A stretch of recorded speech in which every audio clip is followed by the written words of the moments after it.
जब यीशु अपने 12 चेलों को आज्ञा दे चुका, तो वह उनके नगरों में उपदेश और प्रचार करने को वहां से चला गया।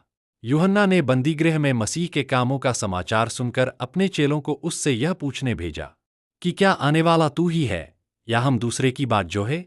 यीशु ने उत्तर दिया कि जो कुछ तुम सुनते हो और देखते हो, वह सब जाकर यूहन्ना से कह दो कि अंधे देखते हैं और लंगड़े चलते फिरते हैं, कोढ़ी शुद्ध किए जाते हैं और बहिरे सुनते हैं, मुर्दे जलाए जाते हैं और कंगालों को सुसमाचार सुनाया जाता है। और धन्य है वह जो मेरे कारण ठोकर न खाए। जब वे वहां से चल दिए, तो यीशु यूहन्ना के विषय में लोगों से कहने लगा, तुम जंगल में क्या देखने गए थे? क्या हवा से हिलते हुए सरकंडे को? फिर तुम क्या देखने गए थे? क्या कोमल वस्त्र पहने हुए मनुष्य को? देखो, जो कोमल वस्त्र पहनते हैं वे राजभवनों में रहते हैं। तो फिर क्यों गए थे?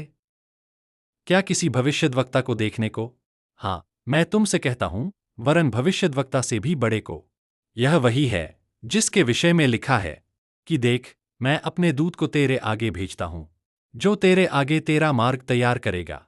मैं तुमसे सच कहता हूं कि जो स्त्रियों से जन्मे हैं, उनमें से यूहन्ना बपतिस्मा देने वाले से कोई बड़ा नहीं हुआ, पर जो स्वर्ग के राज्य में छोटे से छोटा है, वह उससे बड़ा है। यूहन्ना बपतिस्मा देने वाले के दिनों से अब तक स्वर्ग के राज्य पर जोर होता रहा है और बलवान उसे छीन लेते हैं। यूहन्ना तक सारे भविष्यद्वक्ता और व्यवस्था भविष्यद्वाणी करते रहे। और चाहो तो मानो एलिय्याह जो आने वाला था, वह यही है। जिसके सुनने के कान हो, वह सुन ले। मैं इस समय के लोगों की उपमा किससे दूं? वे उन बालकों के समान हैं जो बाजारों में बैठे हुए एक दूसरे से पुकार कर कहते हैं कि हमने तुम्हारे लिए बांसुरी बजाई और तुम न नाचे, हमने विलाप किया और तुमने छाती नहीं पीटी। क्योंकि यूहन्ना न खाता आया और न पीता, और वे कहते हैं कि उसमें दुष्टात्मा है। मनुष्य का पुत्र खाता पीता आया, और वे कहते हैं कि देखो, पेटू और पियक्कड़ मनुष्य, महसूल लेने वालों और पापियों का मित्र। पर ज्ञान अपने कामों में सच्चा ठहराया गया है। तब वह उन नगरों को उलाहना देने लगा जिनमें उसने बहुतेरे सामर्थ के काम किए थे, क्योंकि उन्होंने अपना मन नहीं फिराया था। हाय खुराजीन, हाय बैतसैदा, जो सामर्थ के काम तुम में किए गए, यदि वे सूर और सैदा में किए जाते, तो टाट ओढ़कर और राख में बैठकर वे कब के मन फिरा लेते। परंतु मैं तुमसे कहता हूं कि न्याय के दिन तुम्हारी दशा से सूर और सैदा की दशा अधिक सहने योग्य होगी। और हे कफरनहूम, क्या तू स्वर्ग तक ऊंचा किया जाएगा? तू तो अधोलोक तक नीचे जाएगा। जो सामर्थ के काम तुझ में किए गए हैं, यदि सदोम में किए जाते, तो वह आज तक बना रहता।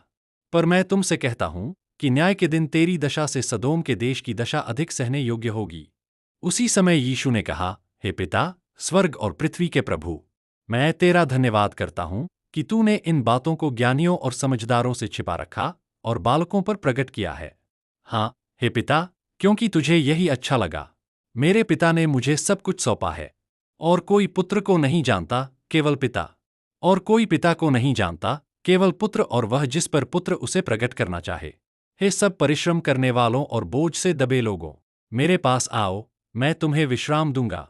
मेरा जुआ अपने ऊपर उठा लो और मुझसे सीखो, क्योंकि मैं नम्र और मन में दीन हूं, और तुम अपने मन में विश्राम पाओगे। क्योंकि मेरा जुआ सहज और मेरा बोझ हल्का है।